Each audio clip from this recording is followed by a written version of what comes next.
go. Ready? Okay. I was waiting for you. We're so good at this.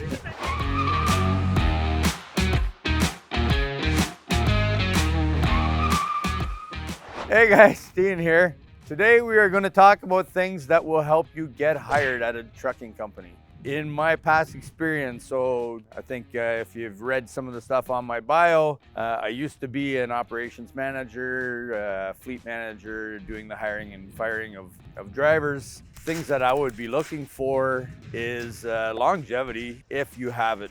You know, not everybody has the longevity because we're new to the trucking industry, but for those that have been, you know, a lot of times I would get a resume that would say in the last year, how many truck driving jobs have you had, or how many driving jobs have you had? And it would be a list. There would be like 15 jobs. To me, when I look at something like that on a resume, that shows me, you know, you're short term with me. I'm going to have you for a couple months, and somebody's going to offer you 5 cents a mile more, and you're gone. You know, it's a lot when you're hiring people, and I think that sometimes being the truck driver looking from the outside looking in, you don't see what the company goes through, and the company goes through a lot hiring of people. It's an expensive process.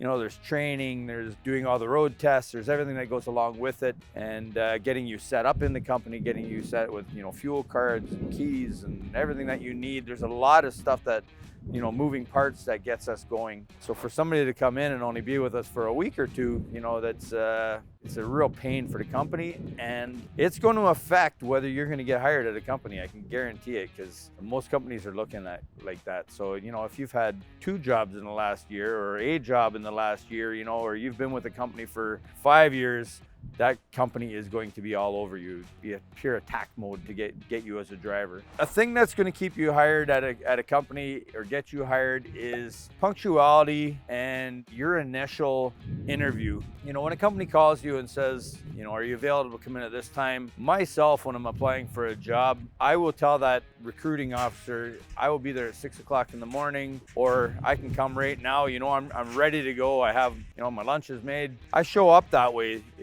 If they, you know, after they like the interview and they want to put me to work, I'm ready to go. I'm not going to say, oh, you know what, I'll be ready in a week. Or, you know, if you are applying and you're working at a company, which I would always respect myself as being a recruiter, is, you know, if you say I need to leave 2 weeks at the company that I'm with, well, that's a whole different story. You know, the recruitment officer is going to appreciate that, because they'd want the same thing done for them. Be punctual, be ready for an interview. If you're applying for a job, be ready for an interview. If you're out on the road applying for a job, let them know what your schedule is. You know, I'm out of town, I'll be back on Wednesday, and I will be there Wednesday morning if we can do that. Those are the kind of things, you know, that shows that you're willing to work. You want to go to work. You don't need that week off or the delay. It's on the company's time, and that's what they want to see, right? They want to see somebody that's going to be working for them, not for yourself. Another thing that's going to get you interest with a company is your CVR.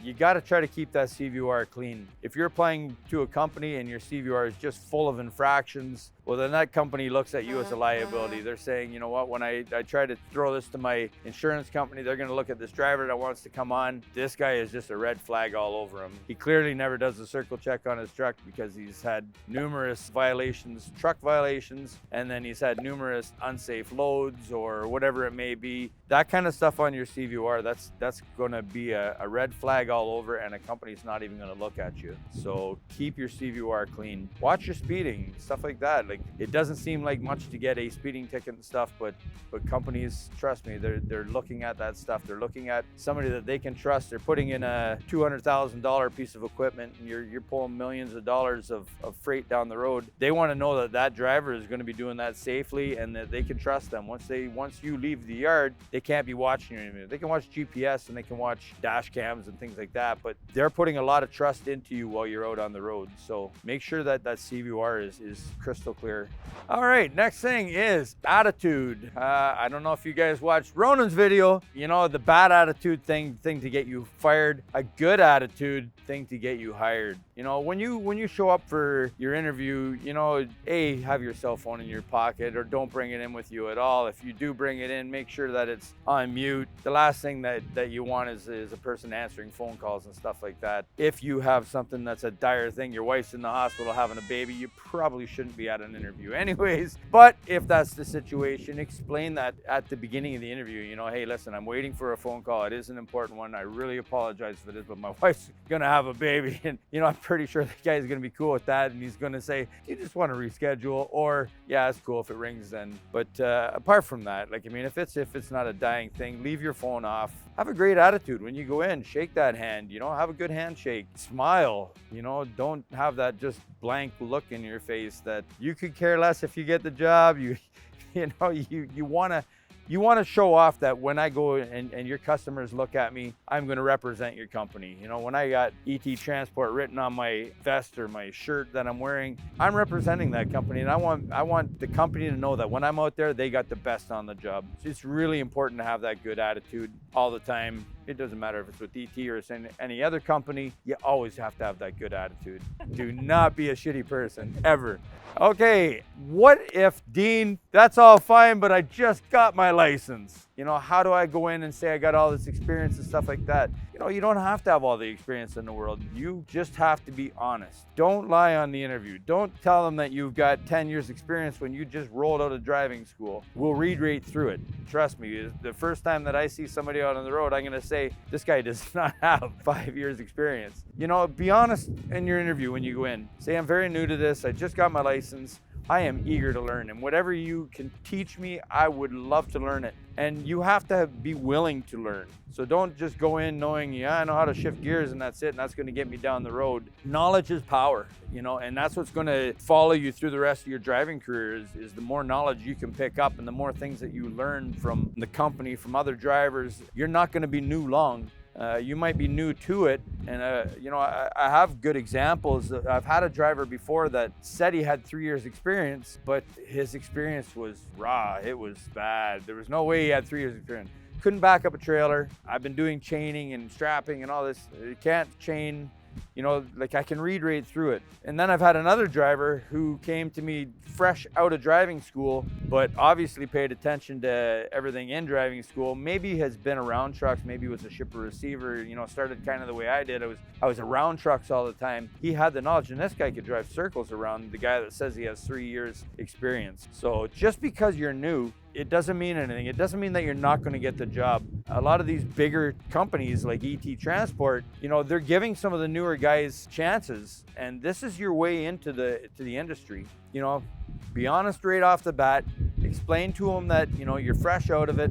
You've got all your hours in. You've done everything that you need to do. You'd love to go out on a road test. Show them what you've learned, you know. If you're in your driving school and you don't feel that your capabilities are up to par, take that extra lesson, you know. I know it's expensive and I know it takes a lot, but that stuff is going to transpire into what's going to happen with your driving career, you know. Off to a bad start, it's going to kind of hinder you along the way. Let's get off to a good start. Get in with a good, reputable company. Somebody like ET Transport, like, I mean, everything that I've ever seen with Ronan and with this company is off the hook. Like, these guys it's the real deal. It's a company that's actually willing to train and help you get along the way. I think there's been videos of a couple of female drivers that have just got into the industry that I've watched. Gain your experience that way.